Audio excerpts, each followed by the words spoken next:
Hi again, everyone. Scott Power, Pop Cult fan here, and today I want to do my review of Dune Part 2. I saw it last night with my family, and I'm ready to talk about this movie.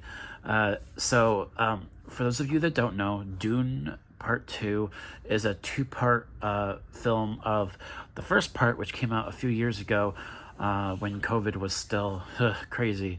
And it's also, these two films are an adaptation of the original Dune novel, which I think it came out in the early 60s. I can't remember when that original novel came out, but it was before Star Wars. I know that.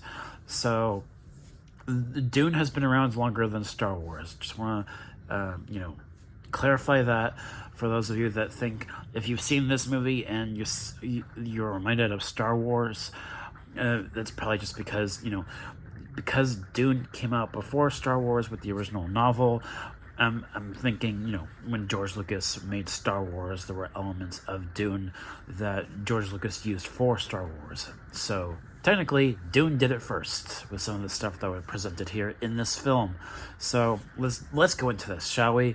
So Dune Part 2, it takes place, I think it takes place like right after the first film, because like I said, it's a two-parter, and it's focuses on Timothee Chalamet's character of Paul, and Zendaya's character. She is a lot more prominent in this movie than she was in the previous film, because in the previous film she was just in dreams and hallucinations, visions, and then it only appeared at the very end of the previous film.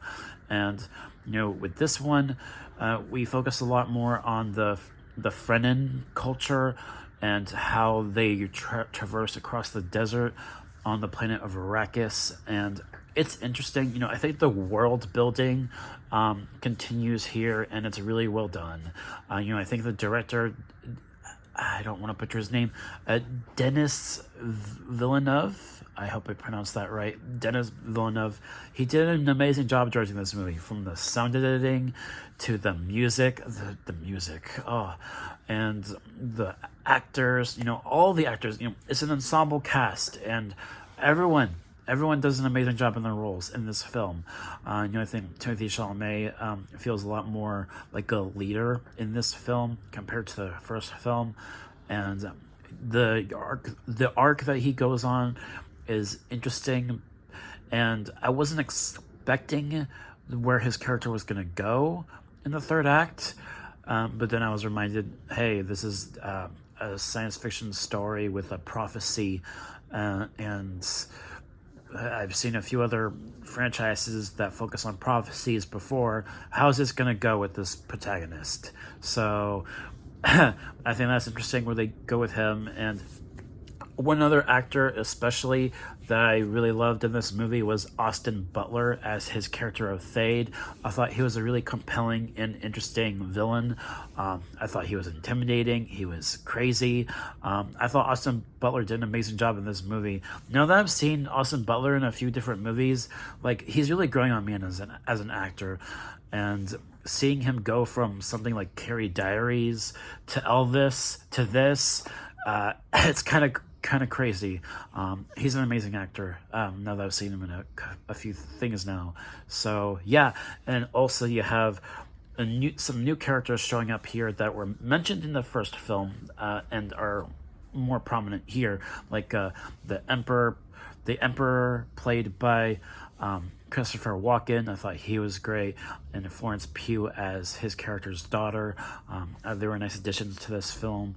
And like I was saying earlier, I like some of the, when they go into the whole prophecy of it all, it gets very religious, like people with their beliefs. There's some strong themes of religion here and how that's tackled, and how the ideology of the religion that the Fremen believe in is very strong. And they look to Paul as this messiah figure, and it's really fascinating.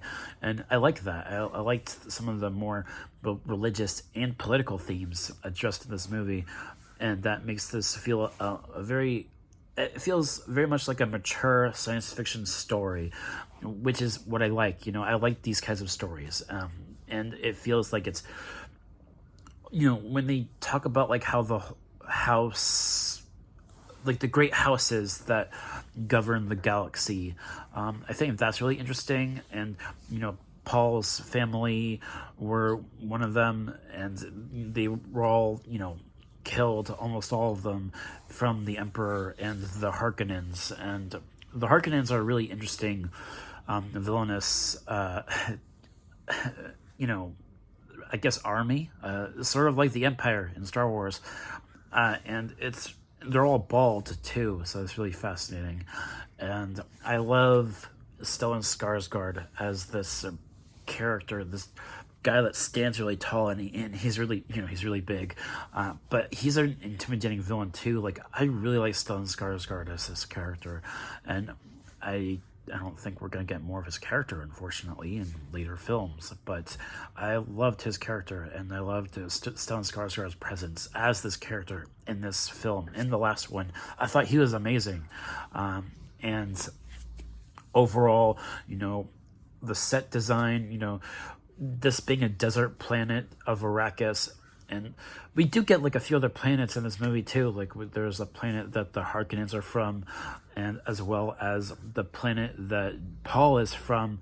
We get a few different planets in this, and I'm curious if they'll ever like address what happened to Earth in this universe. I mean, I think they have a little bit in the books, but so far in the movies they haven't, because I think that Earth does exist, but not anymore, because this, in the first film, it's addressed 10,191 is like the year. So this is a very far into the future, like centuries into the future, thousands of years into the future. So, and it's like in, humanity's future, and seeing where that goes. Because there's this whole lore about what may have happened to Earth in this universe that it would take too long for a video just doing a review. So maybe at some point in the future I'll talk more about that. But yes, I thought this was a great film. I loved it. I don't really have too many flaws, except for maybe this movie it's nearly 3 hours long. So, but I think the fact that this movie is a lot more action-packed helps a little. It felt a little bit more quicker paced, even though it's a longer film than the previous one. But I will admit that there were times where it just felt so long. I will admit that. That's like the only complaint that I have. It's just that it's nearly 3 hours long. But, with the story presented here between the last one and this one, I understand why it was made into 2 parts, similar to like some of the other young adult novel adaptations like that we've had, like Deathly Hallows Parts 1 and 2, for example, for Harry Potter. So that's understandable. And I think this is a phenomenal film. Just the look of it, the cinematography, it's all so well done, and I love it. It's a great film. Definitely an A+ from me. Don't really have any other flaws with it other than its length and run time. So yes, that should do it for this review. Thank you guys so much for watching, and I might do another video for like explaining some things about this universe. I might do that at some point in the future, so look forward to that as well. And this month we got a few more movies coming out, like Godzilla x Kong: The New Empire. Really looking forward to that. And also Ghostbusters: Frozen Empire. I'll probably see that with my friend Sean, so look forward to those. And yeah, all right guys, take care and have a great weekend. Peace.